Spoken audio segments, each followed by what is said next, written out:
Assalamualaikum warahmatullahi wabarakatuh. Salam sejahtera untuk kita semua. Kami dari kelompok 7 akan menjelaskan mengenai hukum tata pemerintahan di Indonesia. Adapun anggota kelompok kami terdiri dari Fatimah Zahra Desliza, Zaki Iswan Abdullah, Siti Pinastika, dan Lukman Keterlomin. Apa sih hukum tata pemerintahan? Marilah kita dengarkan secara seksama. Hukum tata pemerintahan ialah hukum yang mengatur fungsi dan aktivitas-aktivitas dari para pemerintahan dalam suatu negara untuk menegakkan pemerintahan negara secara nyata, mengatur segala tindakan atau perbuatan pemerintahan dalam menyelenggarakan urusan-urusan pemerintahan guna meningkatkan kesejahteraan masyarakat dan kepentingan negara. Hukum tata pemerintahan berisi aturan-aturan yang mengatur dan sekaligus mengikat aparatur pemerintah dalam menjalankan tugas dan wewenangnya.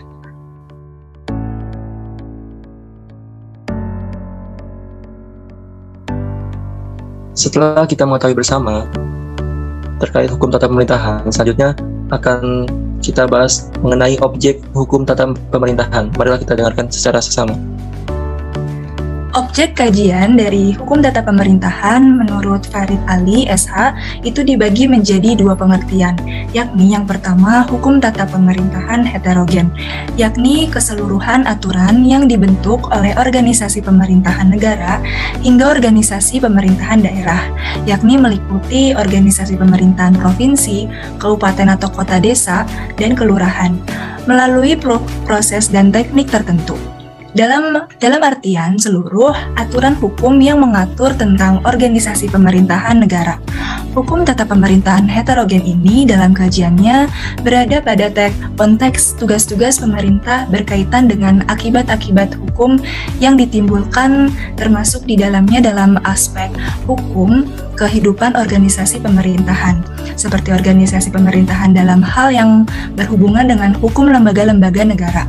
Juga menyangkut aspek hukum dalam menyelesaikan pertentangan kepentingan pemerintahan dengan warga yang diayomi atau penyelesaian suatu sengketa akibat dari suatu perbuatan pemerintahan. Nah, setelah kita mengetahui pengertian dari hukum tata pemerintahan dan objek, marilah kita dalami bersama terkait hukum tata pemerintahan otonom. Yang kedua yakni hukum tata kelola otonom. Ialah aturan-aturan hukum yang dibuat oleh aparatur pemerintah yang bersifat istimewa, baik aturan yang sifatnya sepihak maupun aturan yang bersifat dua pihak. Hukum yang dibuat oleh aparatur pemerintah atau juga bisa dari para administrasi negara. Peraturan hukum yang mencakup keseluruhan di mana dibuat oleh seorang yang memiliki wewenang yang akan dijalankan oleh subjek sebagai pelaku atas syarat dari ketentuan yudiris yang berlaku.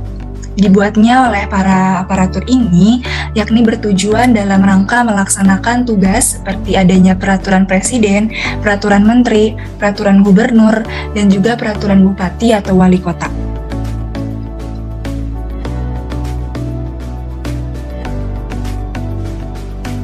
Nah, setelah pengertian objek dan otonom kita ketahui bersama, subjek-subjek yang dimiliki oleh hukum tata pemerintahannya itu ada berbagai macam, yang kita bahas bersama.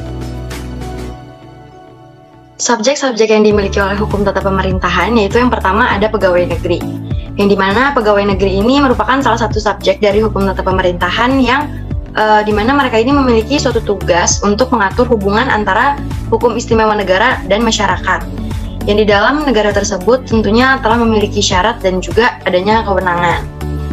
Para pegawai negeri ini juga memiliki suatu kewajiban perihal pelaksanaan tugas pemerintahan, yang mana hal tersebut tentunya terdapat atau juga tercantum di dalam perundang-undangan. Selanjutnya ada jabatan-jabatan pada lingkup pemerintahan. Jabatan pada lingkup pemerintahan di sini ialah lebih menunjukkan kepada adanya suatu tugas, tanggung jawab, kewenangan, dan juga hak yang ada pada diri yang dimiliki oleh seorang pegawai negeri, yang dimana hal tersebut tentunya ada di dalam suatu organisasi atau juga di dalam instansi pemerintahan. Lalu selanjutnya ada dinas-dinas publik.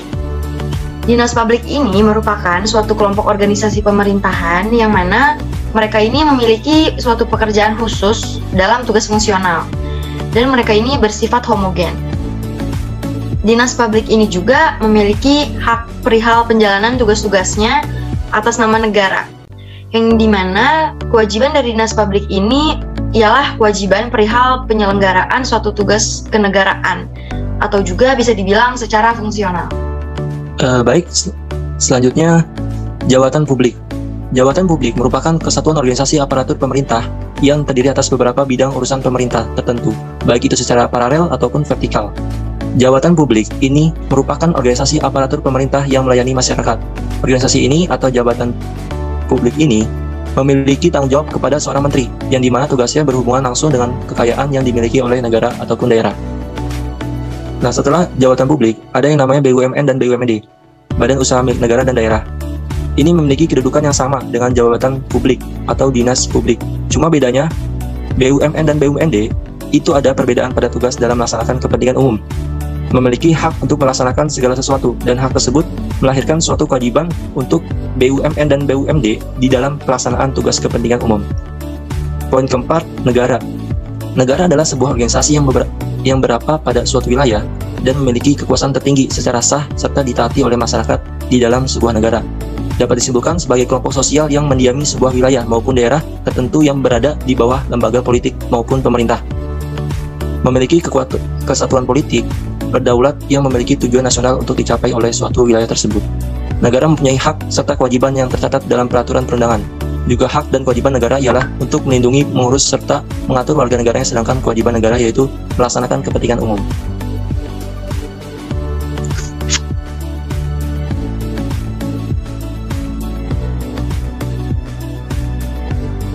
Selanjutnya, sumber-sumber hukum tata pemerintahan. Baik. Sumber hukum tata pemerintahan.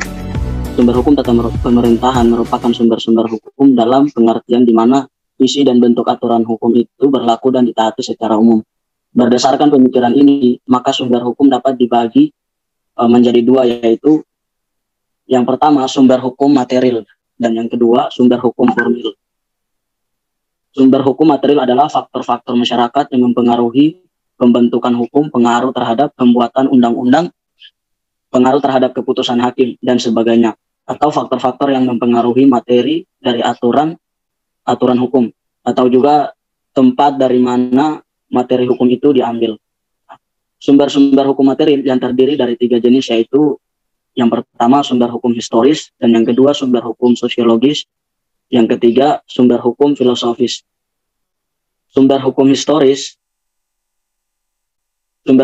meliputi 2 bagian, yaitu poin pertama undang-undang dan sistem hukum tertulis yang berlaku pada masa lampau di suatu tempat, dan poin yang kedua dokumen-dokumen, surat-surat serta keterangan lain dari masa lampau sebagai pendukung atau sebagai pengenalan pada hukum yang berlaku pada masa lampau. Dengan demikian, undang-undang dan sistem hukum tertulis yang berlaku pada masa lampau lebih penting bila dibandingkan dengan dokumen, surat-surat dan keterangan lain pada masa lampau, sebab undang-undang dan sistem hukum tertulis itulah yang merupakan hukum yang sesungguhnya. Sedangkan dokumen, surat-surat, dan keterangan lain hanya bersifat mengenalkan hukum yang berlaku pada masa lampau.